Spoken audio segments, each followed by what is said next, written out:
Welcome back to the Red Dice Diaries. I'm John and this is Hannah. Hi. And all this month we're going to be looking at the various prompts for RPGaDay 2025. So let's get into it.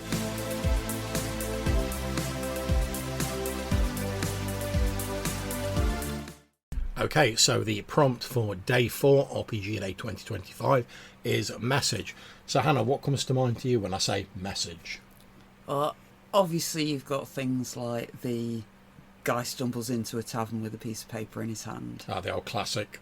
But we've talked about that sort of thing before, and it's such a cliche. Let's just move on from there. Fair enough. Where it takes my mind to is like how to get players to get information and make them feel clever about getting that information. Okay. So, for example, you could tell them that villain A is sending the MacGuffin to villain B. Yeah. Or you could let them find a message from villain A to villain B telling them that the MacGuffin is on its way. And finding that and then finding out what that message means, because if it just says the hawk flies at midnight, Yeah. they've then got to deduce what it means, and it gives you players that little yay I did thing. Yeah, absolutely agree. And I think for my mind, this is a great opportunity to talk about any sort of like handouts, in inverted commas, or like written communications that you can find. Because one of the things I like to do is, obviously in adventure, you're always coming across like ancient dusty tomes of forbidden knowledge and sort of stuff like that.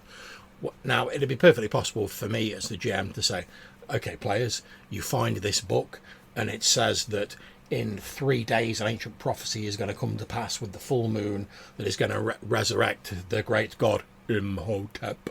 However, I tend to like making a little, not a handout because I run my games online, but making like a little prop, even if it's just an image, where it'll have like a bit of tattered parchment in the background and it'll have it sort of written like that in the sort of the typical like flowery NPC language. Then whatever player finds it, sort of sending them that picture and going, you find an ancient parchment, you unroll it, here's what's written on it. And then the player can read that and then sort of say in their own words to their companions, oh, this is what I've found. Rather than, and they're listening to someone else's voice, because obviously as a GM, they're listening to my voice an awful lot during the game. And it also gives one of the players a chance to say something and sort of have their moment in the spotlight, as well as the other player characters to ask them questions about it, rather than them all just sitting back and listening to me describing something again. So, for example, instead of just telling your bard what the fairy tale is, handing him a prompt to tell the fairy tale, and then letting him and the players discuss it as they've interpreted it. Yes, and this can be expanded to all sorts of things. Like, like if you're in an old tomb and I say, oh, there's some carvings on the walls, I could just say, oh, there are some carvings on the walls that depict the ancient grisly rites of the god Imhotep. Or if I've got enough time, I can put together a little image which just sort of shows like some stick figure drawings of this rite. I can hand it to the players and go, that's what you see on the wall. And then they can make their mind up about what it actually portrays. Whereas if I just say, oh, it's showing the ancient grisly rites of Imhotep, there's no scope for sort of wiggle room there. They know what it is. Whereas if I show them a picture and it's like 2 stick guys stood by an altar with a 3rd stick guy on it, and then one of them sort of like raising up something red, they can be like, oh, they just ripped his heart out. Like, what's going on with this? Is it some ancient rite? Is it showing them preparing for... And there's more sort of interactiveness about it. And obviously, they can still ask me questions as the GM. Like, they could be like, oh, do I think that looks like they've pulled the heart out of the guy on the altar? And you might say yes, or you might say, oh, you're not sure. But it's more interactive than, again, me just sort of telling them what is happening.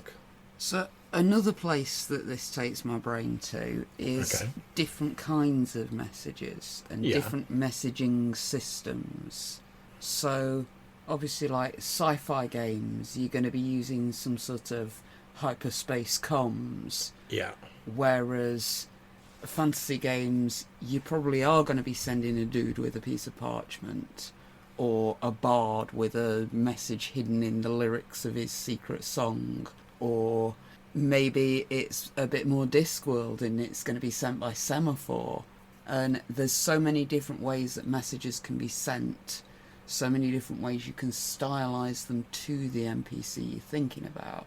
And of course, the other thing that jumps into my head is, I think it's in The Fifth Elephant, Lord Vetinari talking about sending messages by semaphore and having them encoded, and the codes are too complicated for his enemies to break. He's like, oh, that's no good. How will I know what they think I'm doing? Yeah, and I mean, it also, like when you said sci-fi there, it also made me think of the classic, you know, like in Star Trek, they'll be like, oh, we're receiving a subspace communication from such and such a star base. Oh, it's broken up, it's being interfered with by the radiation or by Nadion radiation or whatever. Oh, there's any part of it coming through, and you get the guy who's like, oh, I have any trouble coming through on the comms. And then they have to decide, like, what's going on. And you see this in fantasy things as well, where you're like, oh, you found an ancient book, it's lying in water in this dungeon. You can only make out a partial bit of the page. And then it almost becomes sort of like a puzzle, like you were saying earlier, where it's not sort of like deliberately obfuscated, like you were saying with coded messages, but just the fact it's been damaged or it's not come through or it's been interrupted. It then creates a sort of, not only a sense of doubt where you're like, oh, I'm not 100% sure what it does mean, but it also gives the player, like I say, a chance to feel smart by working it out. Because if they work it out correctly and they're like, oh, it did mean that, yeah, we got that, brilliant, you feel a sort of sense of success with that.